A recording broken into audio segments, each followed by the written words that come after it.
லட்சக்கணக்கில் நம்ம என்ன பண்றோமோ அந்த தெய்வம் ஏற்றிக்கிட்டு அந்த வழியா நெஞ்சு வழியா தான் போகும். அப்ப நம்ம அதாவது பட்டி கிடக்கிற அம்மா விரதம் இருக்க சொல்லுது, அதுக்காக நம்ம பிச்சைக்காரன் கிடையாது. நம்ம சோறு இல்லாம சாப்பிடாம இல்லை, இருந்தும் இல்லாமல் இருப்பதுக்கு பேர் தான் விரதம். எல்லாம் கிடைக்கும், அதை கண்ணு முன்னாடி வச்சுக்கிட்டு அனுபவிக்காம இருக்கணும், அதுக்கு பேர் தான் விரதம். அதனாலதான் ஐயப்ப சாமி ஆகட்டும் நம்மளோடதாகட்டும் ஒருவேளையேனும் என்ன சொல்றாங்க, உணவை தவிர்க்க வேண்டும்.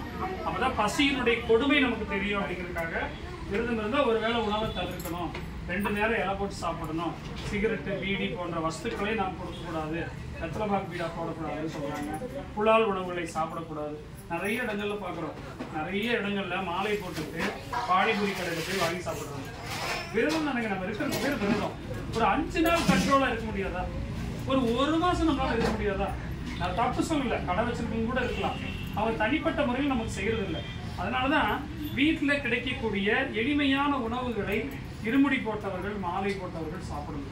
கூடுமான வரைக்கும் கடையில் போய்